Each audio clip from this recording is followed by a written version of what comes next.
Hi అండి, అందరూ ఎలా ఉన్నారు? బాగున్నారా? వర్షాకాలం వస్తే చాలండి మన పెరట్లో రకరకాల పూల మొక్కలు, కూరగాయ మొక్కలు, పండ్ల మొక్కలు అయితే నాటుకుంటామండి. ఎందుకంటే వర్షాకాలంలో చెట్లు బాగా పెరుగుతాయండి. వర్షాకాలంలో చెట్లకి ఎంత లాభం ఉందో అంత నష్టం కూడా ఉంటుందండి. వర్షాకాలంలో చెట్లకి రకరకాల తెగుళ్ళు అయితే వస్తూ ఉంటాయండి. అందుకనే మా పెరట్లో చెట్లకి 15 రోజులకు ఒకసారి, నెలకు ఒకసారి వేప నూనె స్ప్రే, జీవామృతం స్ప్రే అయితే చేస్తూ ఉంటా అండి. ఈ రోజు మన పెరట్లో జీవామృతం అయితే తయారు చేస్తున్నా అండి. జీవామృతం వల్ల చెట్లు చాలా ఉపయోగాలు అయితే ఉన్నాయండి. చెట్లకి పెస్ట్ కంట్రోలర్ గా ఆర్గానిక్ బూస్టర్ గా కూడా పనిచేస్తుందండి. మన గోశాల నుంచి జీవామృతం తయారు చేయడానికి ఆవు మూత్రం, ఆవు పేడ అయితే తీసుకొచ్చాండి. మీరు చూసే ఉంటారు.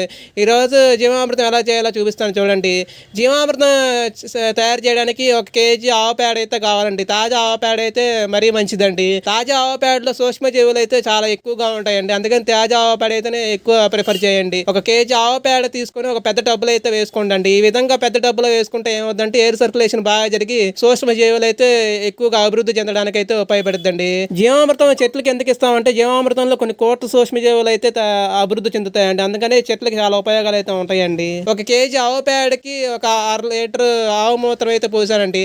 లీటర్ ఉన్న ఇబ్బంది లేదు, లీటర్ అయినా పోసుకోవచ్చండి. కొద్దిగా ఎక్కువైనా అటు ఇటు తక్కువైనా ఇబ్బంది లేదండి. మరి కొలత ప్రకారం అయితే చేయక్కల్లా.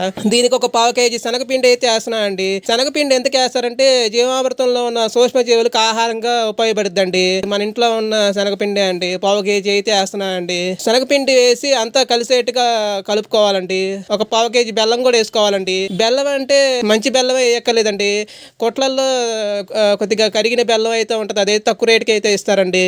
ఇట్లా బెల్లం ఒక 1/4 కేజీ వేసుకోవాలండి. బెల్లం శనగపిండి ఎందుకు వేస్తారంటే దాంట్లో ఉన్న సూక్ష్మజీవులకు ఆహారంగా అయితే ఉపయోగపడుద్దండి. ఇప్పుడు ఇంకోసారి ఈ టబ్బులో ఏమేమి వేసానో చెబుతాను చూడండి. 1 కేజీ ఫ్రెష్ ఆవు పేడ, 1 లీటర్ ఆవు మూత్రం, 1/4 కేజీ బెల్లం, 1/4 కేజీ శనగపిండి. ఈ విధంగా అన్ని వేసి అన్ని కలిసేట్టుగా బాగా కలుపుకోవాలండి. ఎంత కలుపుకుంటే అంత మంచిదండి. 10 లీటర్లు వాటర్ పోసుకొని అన్ని కలిసేట్టుగా ఒక చెక్కకరతో బాగా కలబెట్టుకోండి. ఒక పలసటి కాటన్ క్లాత్ కానీ గోను సంచి కానీ తీసుకొని కప్పుకోవాలండి. తాడు కట్టి షేడ్ ఏరియాలో ఈ విధంగా స్లాబ్ కింద కానీ లేకపోతే చెట్టు నీడ కానీ డైరెక్ట్ ఎండ తగలిన ప్లేస్ లో అయితే పెట్టుకోవాలండి. రోజుకు ఒకసారి కర్రతో క్లాక్ వైడ్ డైరెక్షన్ లో కలబెట్టుకోవాలండి. కనీసం 5 నుంచి 10 నిమిషాలు అయితే ఇలా కలబెట్టుకుంటే మంచిదండి. 5 రోజులు చేసిన తర్వాత 6వ రోజు చెట్లకి ఇవ్వచ్చండి. ఇప్పుడు నేను చూపించింది కాన్సన్ట్రేటెడ్ ద్రవ జీవామృతం అండి. ఇది డైరెక్ట్ గా చెట్లకి అయితే ఇవ్వకూడదండి. 1 లీటర్ జీవామృతంకి 10 లీటర్ వాటర్ కలుపుకొని చెట్లు మొదల్లో కానీ స్ప్రే కానీ చేసుకోవచ్చండి. జీవామృతం 15 రోజుల లోపల వాడుకోవాలండి. నెక్స్ట్ వీడియోలో జీవామృతం చెట్లకి ఎలా ఇవ్వాలో చూపిస్తానండి. అంతవరకు సెలవు అండి. Save plants, save earth. Happy gardening అండి.